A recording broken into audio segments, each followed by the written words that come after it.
मैं doctor Chanchal Karadiya from Pvt government college Chimanpura से। आज बीएससी थर्ड ईयर का फिजिकल केमिस्ट्री का आज हम solution, dilute solution and colligative properties का लेक्चर स्टार्ट करेंगे। ये हमारा फर्स्ट लेक्चर है।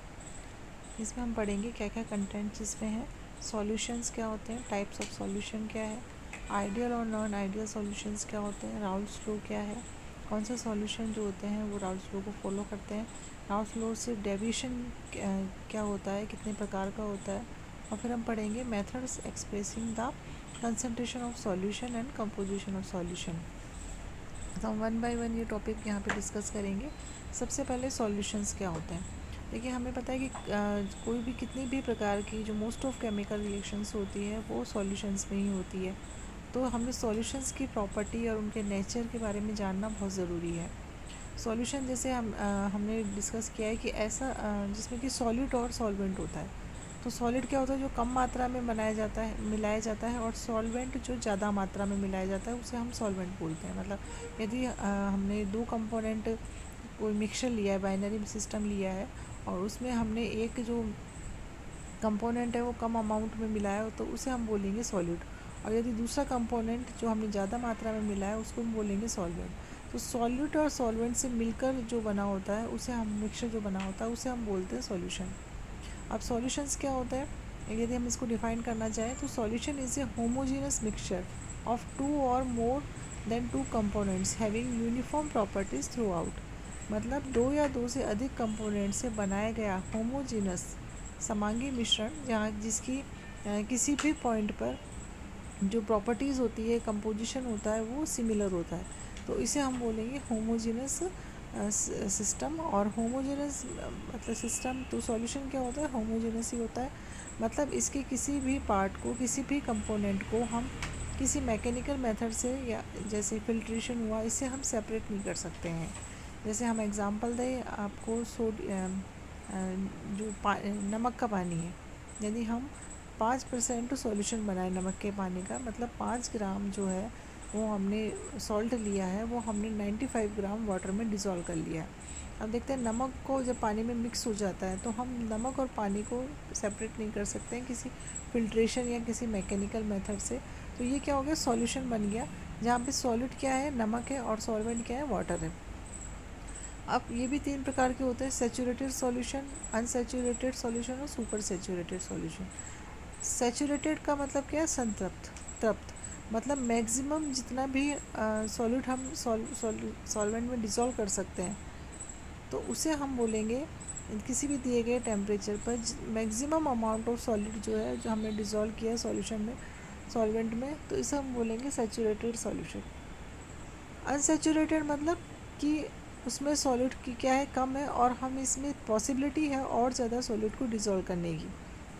और सुपर सेचूरेटेड क्या है कि जितना हमने जो डिज़ोल्व होना चाहिए था, जो इसकी लिमिट थी सॉलिड की सॉल्वेंट में डिज़ोल्व होने की, उससे ज़्यादा हमने सॉलिड मिला दिया है, तो उसको हम क्या बोलेंगे, सुपर सेचूरेटेड सॉल्यूशन। अब है टाइप्स ऑफ सॉल्यूशन। तीन प्रकार की स्टेट होती है, हमें पता है, गैसियस स्टेट, लिक्विड स्टेट और सॉलिड स्टेट। तो इन्हीं स्टेट को ध्यान में रखकर मेनली जो होते हैं सॉल्यूशंस तीन भागों में डिवाइड किए गए। एक तो गैसियस सॉल्यूशन। गैसियस सॉल्यूशन में क्या होता है, सॉलिड और सॉल्वेंट दोनों ही गैसेज होती है, और चूँकि गैसेज एक दूसरे में कम्प्लीटली मिसिबल होती है, तो गैसेज क्या होती है, होमोजेनस मिक्सचर बनाती है, जिसमें कि जो सारी गैसेज होती है, सारी गैसेज के जो कंपोनेंट्स होते हैं वो एक दूसरे के सारे मतलब एक दूसरे के प्रोपोर्शन में स्थित होते हैं, किसमें, और सिक्स सॉल्यूशन बनाते हैं। जैसे हमारे एनवायरनमेंट में गैस है तो उसमें बहुत सारी गैसेस का एक मिक्सचर है।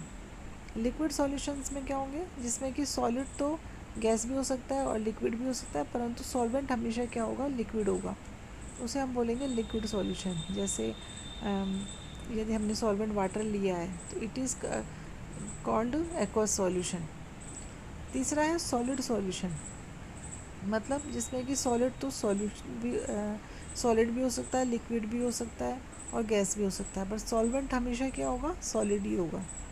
अब कुछ एग्जांपल्स जैसे बाइनरी सॉल्यूशन में बनाते हैं, जैसे हम गैस को गैस में मिलाए तो मिक्सचर ऑफ गैसेस एयर जैसे बन गया, गैस को लिक्विड में मिलाए तो जैसे ऑक्सीजन इन वाटर, या जैसे हम कोल्ड ड्रिंक की बॉटल्स लेते हैं तो उसमें CO2 इन वाटर। गैस और सॉलिड, तो ये हो जाए हाइड्रोजन इन पैलेडियम या नाइट्रोजन आयन। लिक्विड और गैस जैसे मिस्ट, मतलब एक सर्दियों के दिनों में शीशे पे जो एक मिस्ट जम जाती है, धुंध सी जम जाती है। लिक्विड और लिक्विड का जैसे अल्कोहल एंड वाटर दोनों एक दूसरे में कम्प्लीटली मिसिबल है। लिक्विड का सॉलिड में जैसे मरकरी जो लिक्विड फॉर्म में होता है, तो मरकरी इन गोल्ड। सॉलिड का गैस में जैसे कैम्फर इन एयर। सॉलिड का लिक्विड में जैसे शुगर इन वाटर। और सॉलिड का सॉलिड में जैसे एलोल्स होते हैं, कॉपर इन गोल्ड।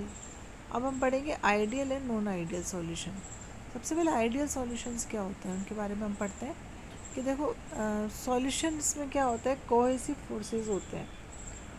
और ये जो आइडियल सॉल्यूशन होते हैं इनमें ये जो सह संयोजक बंद होते हैं या जो कोहेसिव फोर्सेस होते हैं ये सब तरफ इक्वल होते हैं। कोहेसिव फोर्स मतलब अट्रैक्टिव फोर्स होता है जो पार्टिकल्स में के बीच में होता है। और यहाँ पार्टिकल क्या है, सॉलिड सॉलिड या फिर सॉलिड सॉल्वेंट है या फिर सॉल्वेंट सॉल्वेंट है। तो सॉलिड सॉलिड सॉलिड सॉल्वेंट और सॉल्वेंट सॉल्वेंट मॉलिक्यूल्स के बीच में जो कोहेसिव फोर्सेस होते हैं या सहसंयोजक बंद होते हैं वो इक्वल होते हैं। तो आइडियल सॉल्यूशन की क्या क्या कैरेक्टरिस्टिक है कि एक तो ये जो सॉल्यूशंस होते हैं वो राउल्स लॉ या हेनरी लॉ को फॉलो करते हैं। दूसरा क्या है कि जब हम ऐसे कंपोनेंट्स को मिलाते हैं और वो यदि आइडियल सॉल्यूशन बनाते हैं तो यहाँ पे ना तो एनर्जी का हीट का इवोल्यूशन होता है और ना ही एब्जॉर्प्शन होता है, यानी कि हीट ना तो निकलती है ना एब्जॉर्ब होती है। डैट मीन्स यहाँ पे डेल्टा एच मिक्सिंग क्या हो जाएगी, ज़ीरो।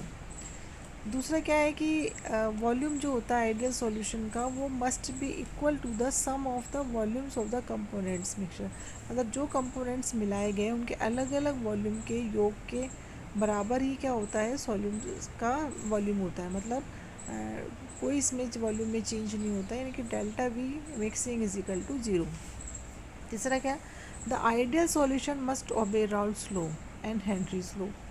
अब राउल्स लॉ क्या होता है कि राउल्ट ने एक नियम दिया कि किसी भी दिए गए टेम्परेचर पर the vapour pressure of any volatile component, suppose को हमने कोई वॉलेटाइल कंपोनेंट है उसको हमने सॉल्वेंट में मिलाया और सॉल्यूशन बना, तो ये जो वॉलेटाइल कंपोनेंट क्या होता है इसका जो वेपर प्रेशर है वो किसके इक्वल होगा, वेपर। यदि ये कंपोनेंट जो होता है प्योर फॉर्म में होता है तो इसके वेपर प्रेशर के यदि उसको मल्टीप्लाई कर दे उस सॉल्यूशन में mole fraction of that component in solution, तो ये उसके बराबर हो जाएगा। और ये जो राउल्स लॉ है वो सारी कंसंट्रेशन रेंज पर सॉल्यूशन पे अप्लाई होता है, तो उसको हम बोलते हैं राउल्स लॉ। तो अब ये क्या कहता है कि यदि जैसे सपोज करो कोई भी वॉलेटाइल हमने नॉन यानी कोई भी वॉलेटाइल कंपोनेंट या हमने उसमें सॉल्यूशन सॉल्वेंट में मिला दिया है, जैसे हमने यहाँ पे लिया कोई भी एक आइडियल सॉल्यूशन लिया है which contain two volatile components A और बी, तो बोथ हैविंग स्केपिंग टेंडेंसी, सबकी स्केपिंग टेंडेंसी होगी बाहर निकलने की, और विच इज़ कॉल्ड देयर, और एक ये अपना वेपर बनाएगा जिसके कारण से वेपर प्रेशर लगेगा। तो उस सॉल्यूशन का जो टोटल वेपर प्रेशर होगा पी, किसके बराबर होगा, सॉल्यूशन जो अलग अलग कंपोनेंट है जैसे ए और बी लिए हैं तो उस सॉल्यूशन में इनका पार्शियल प्रेशर कितना है, पी ए पी बी उसके योग के बराबर होगा। अब जैसे हम ग्राफ प्लॉट करें वेपर प्रेशर और मोल फ्रैक्शन में, तो हमने देखो यहाँ पे क्या दिख रहा है, हमें स्ट्रेट लाइन दिख रही है। पी ए नोट क्या है, जब mole fraction A equal to 1 है, मतलब वहाँ पे कंपोनेंट 1 है, कंपोनेंट ए है, तो जो प्योर फॉर्म में इसका क्या है, वेपर प्रेशर है।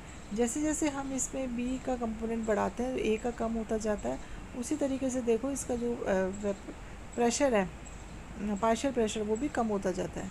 तो इस तरीके से हमने ये, और ये जो डार्क लाइन दिखाई दे रही है हमें पी नोट ए से लेके पी नोट बी तक, ये क्या है, सॉल्यूशन का वेपर प्रेशर है। तो ये आइडियल सॉल्यूशन के लिए।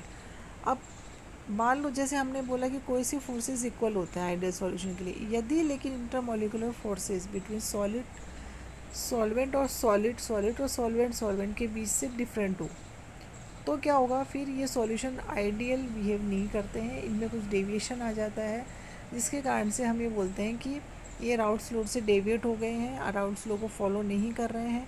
और ये जो डेविएशन होता है वो दो प्रकार का होता है। पहला होता है positive deviation from Raoul's law. क्या होता है कि यदि सॉलिड सॉलिड और सॉल्वेंट सॉल्वेंट के बीच में जो कोहेसिव फोर्सेस है वो सॉलिड सॉल्वेंट से ज़्यादा हो। तो इस सिचुएशन में क्या होगा कि जो सॉलिड और सॉल्वेंट के बीच में जो फोर्सेज हैं इंटरमोलिकुलर फोर्सेज वो वीक है। वीक होने के साथ ही क्या हो जाएगा, ए और बी दोनों की स्केपिंग टेंडेंसी बढ़ जाएगी और वेपर प्रेशर जो उस पर पड़ेगा वो बढ़ जाएगा। डैट मीन्स क्या हुआ कि जो उनका पार्शियल प्रेशर है वो P A not into P A X A से ज़्यादा हो जाएगा। तो देखो इस कंडीशन में क्या हो जाएगा, वेपर ज़्यादा बन रही है, वेपर प्रेशर ज़्यादा बन रहा है, इसलिए हमने इसको देखो वो एक उठी हुई लाइन से दिखा दिया। यहाँ पे जो डॉटेड लाइन है वो तो है आइडियल बिहेवियर, और चूँकि वेपर प्रेशर अब ज़्यादा हो गया है तो ये इसको हमने ऊपर के साथ उठी हुई लाइन से दिखाया है। चूँकि यहाँ पे क्या होता है कि वॉल्यूम ऑफ मिक्सिंग, भाई वॉल्यूम क्या होगा बाद में बढ़ जाएगा, तो वॉल्यूम ऑफ मिक्सिंग कैसा होगा, पॉजिटिव होगा। दूसरी चीज़ क्या है, यहाँ पे डेल्टा एच या ऐसे वाले सिस्टम के लिए क्या होती है, हीट एब्जॉर्ब होती है, तो डेल्टा एच मिक्सिंग वो भी क्या होगी, यहाँ पे पॉजिटिव होगी। बहुत सारे एग्जांपल है जैसे वाटर डाइऑक्साइड या ईथर एसीटोन, इस प्रकार के सिस्टम के एग्जांपल हैं। दूसरा है नेगेटिव डेविएशन फ्रॉम राल्ड्स लॉ। उल्टा कर लो इसका, यदि सॉलिड सॉलिड सॉलिड सॉल्वेंट के बीच में जो इंटरमॉलिकुलर फोर्सेस है वो ज़्यादा है, तो देखो इनकी स्केपिंग टेंडेंसी जो होगी वो ए और बी की क्या हो जाएगी, कम हो जाएगी। कम होने से क्या होगा, वेपर कम बनेगी और वेपर प्रेशर कम होएगा। तो इस सिचुएशन में क्या होगा कि नेगेटिव डेविएशन हमें मिलेगा, क्योंकि यहाँ पे जो होगा पार्शियल प्रेशर होगा वो किसी भी कंपोनेंट का, वो उसके टोटल उसके वेपर प्रेशर जो उसका प्योर फॉर्म है उसको यदि मोल फ्रैक्शन से इंटू कर दे तो उससे कम होएगा। तो देखो हमने ये जो लाइन डार्क लाइन है वो नीचे की तरफ दिखा रखी है, और अगेन डॉटेड लाइन किसको, आइडियल बिहेवियर को शो कर रही है। क्योंकि यहाँ पे जो वॉल्यूम है वो कम हो जाएगा आफ्टर मिक्सिंग, तो यहाँ पे delta V mixing is equal to क्या होगा, नेगेटिव। वैसे ही यहाँ पे डेल्टा एच मिक्सिंग होगा नेगेटिव। और इस प्रकार के एग्जांपल है जैसे पिरिडीन एसिटिक एसिड का सिस्टम जो है, क्लोरोफॉर्म एसीटोन का सिस्टम है। अब एक कौन कौन से मेथड ऐसे हैं जिससे हम सॉल्यूशन की कंसंट्रेशन या उसकी कंपोजिशन को एक्सप्रेस कर सकते हैं। तो ये दो प्रकार के होते हैं, एक तो होता है वेट यूनिट, दूसरा होता है वेट वॉल्यूम यूनिट। तो हम वन बाय वन डिस्कस करते हैं। पहला है वेट यूनिट में क्या होगा कि सॉलिड और सॉल्वेंट दो कंपोनेंट है सॉल्यूशन के, तो वो दोनों ही क्या है वेट के रूप में लिए जाएंगे। अब जैसे मान लो कि हमने यहाँ पे दो कंपोनेंट वाला सिस्टम लिया ए और बी, तो एन ए क्या है, मोल किस मोल ऑफ ए है, एन बी क्या है, मोल ऑफ बी है। अब the wait percentage of solid A in the solution is given by, जैसे ए की बात करें तो हम वेट ए का वेट अपॉन कंप्लीट ए और बी दोनों का वेट इंटू 100, तो वेट ऑफ सॉलिड क्या हो जाएगा 100 ग्राम सॉल्यूशन में। जैसे हमने 5% aqueous solution of sodium chloride का बनाया, तो हमने क्या करेंगे 5 ग्राम तो लेंगे सोडियम क्लोराइड और 95 ग्राम लेंगे वाटर, तो ये हमारा क्या हो जाएगा weight by weight, wait percentage या परसेंटेज बाय वेट हो जाएगा। दूसरा इसी में मोलैलिटी, यदि हम number of moles of solute पर किलोग्राम, 1 किलोग्राम सॉल्वेंट में कितने मोल सॉल्यूट के हैं उसको हम क्या बोलेंगे, मोलैलिटी। जैसे ये हो गया मोलैलिटी, इसको हम स्मॉल एम से एक्सप्रेस करते हैं, तो number of moles of solid upon weight of solvent जो कि हमने 1 किलोग्राम लिया है। मोल्स क्या होता है, ग्राम अपॉन अणुभार, जो हमने यहाँ लिख भी दिया है। तो एम इज इक्वल टू आ जाएगा W A upon capital M A into 1000 upon W B जो ग्राम्स में लिया है हमने, तो यहाँ पे क्या हो जाएगा मोल, हमें मोलैलिटी मिल जाएगी। दूसरा है, तीसरा है मोल फ्रैक्शन। अब देखो यदि हमने कितना बाय सब उसको बाइनरी सॉल्यूशन मिक्सचर लिया है हमने, तो एन ए और एन बी होगा वहाँ पे। तो यदि हमें ए का मोल फ्रैक्शन निकालना है तो mole of A upon N A plus N B दोनों के मोलों के इक्वल होगा, और यदि बी का निकालना है तो N B upon N A plus N B. किसी भी सॉल्यूशन के लिए उसमें जितने भी कंपोनेंट हैं उनके जो मोल फ्रैक्शन है उनका योग हमेशा एक होता है, तो मोल फ्रैक्शन हमेशा क्या आता है, फ्रैक्शन वैल्यू आता है। अब ये जो तीनों हमने यूनिट ली, वेट परसेंटेज और मोलैलिटी और मोल फ्रैक्शन, ये तीनों ही क्या है टेम्परेचर पे डिपेंड नहीं करती है। अब है वेट वॉल्यूम यूनिट। अब वेट वॉल्यूम यूनिट में क्या होता है कि जो सॉलिड होता है वो तो हमने ले लिया वेट में, और जो सॉल्यूशन लेगा वो हम लेंगे वॉल्यूम में। इसलिए हम इसको क्या बोलते हैं, वेट वॉल्यूम। इसमें पढ़ेंगे मोलरिटी, जिसे हम कैपिटल एम से एक्सप्रेस करते हैं। ये होता है number of moles of solute in 1 litre solution. और मोलरिटी में हमने क्या था 1 kg, यहाँ पे हम लेंगे 1 लीटर। तो सेम वैसे ही है, यहाँ पे हमने लिया 1 लीटर, तो वो ये 1000 में, अगर हमें ml में लिया तो 1000 हो जाएगा। तो ये यहाँ पे आ जाएगी ये मोलरिटी। फिर है normality, number of gram equivalent of the solute in 1000 ml या 1 लीटर ml ऑफ सॉल्यूशन। तो ग्राम इक्वलेंट ये हमने लिया है, तो ग्राम इक्वलेंट क्या होता है, ग्राम अपॉन इक्वलेंट वेट। और इक्वलेंट वेट क्या होता है, मॉलिकुलर वेट अपॉन एसिडिटी या बेसिसिटी। तो यहाँ पे इस तरीके से नॉर्मलिटी आएगी। तीसरा है फॉर्मेलिटी। कभी कभी क्या होता है कि हम formality is used for the solution of ionic substances, specially when association और dissociation of the solid take place in the solution. जबकि कुछ कुछ जगहों पे जहाँ की सॉलिड एसोसिएट हो जाता है, डिसोसिएट हो जाता है, तो उन जगहों पे हम फॉर्मेलिटी काम में लेते हैं। फॉर्मेलिटी क्या होता है, the number of formula wait dissolve in 1 litre of solution. 1 litre में कितना फार्मूला वेट आपका किसी सॉलिड का डिजॉल्व हो रखा है, उसे हम फॉर्मेलिटी बोलते हैं। जैसे हमने एग्जांपल दे रखा है कि 10.35 ग्राम ऑफ बेरियम हाइड्रोक्साइड इस, तो ये हमने क्या कर रखा है। अब देखो जो 1 लीटर एक्वस सॉल्यूशन, तो ये आ जाएगा ग्राम फार्मूला। अब चूँकि क्या है कि अब चौथा है वॉल्यूम परसेंटेज। वॉल्यूम परसेंटेज में क्या होगा कि जिसकी ए, मान लो ए और बी है, तो ए का वॉल्यूम रख दो, फिर अपन दोनों का वॉल्यूम का ऐड इंटू 100। इसी तरीके से बी का निकालना है तो बी का निकाल लो। नेक्स्ट क्या है, parts per million. If the solution are very dilute, solution मतलब बहुत डाइल्यूट है और कंसनट्रेशन सॉलिड की बहुत कम है, तो इसे हम ppm यानी कि पार्ट्स पर मिलियन में शो करते हैं। The number of parts of solid dissolve in 1 × 10⁻⁶ parts, यानी कि 1 मिलियन ऑफ सॉल्यूशन। क्या होगा, नंबर ऑफ पार्ट्स, कितने पार्ट्स डिजॉल्व है सॉलिड के 1 मिलियन या 10⁻⁶ सॉल्यूशन में। नेक्स्ट है कि नंबर ऑफ पार्ट्स पर बिलियन, यानी कि वही होगा कितने नंबर ऑफ पार्ट्स है सॉलिड के डिजॉल्व है किसमें, 10⁹ पार्ट्स में या 1 बिलियन ऑफ सॉल्यूशन में।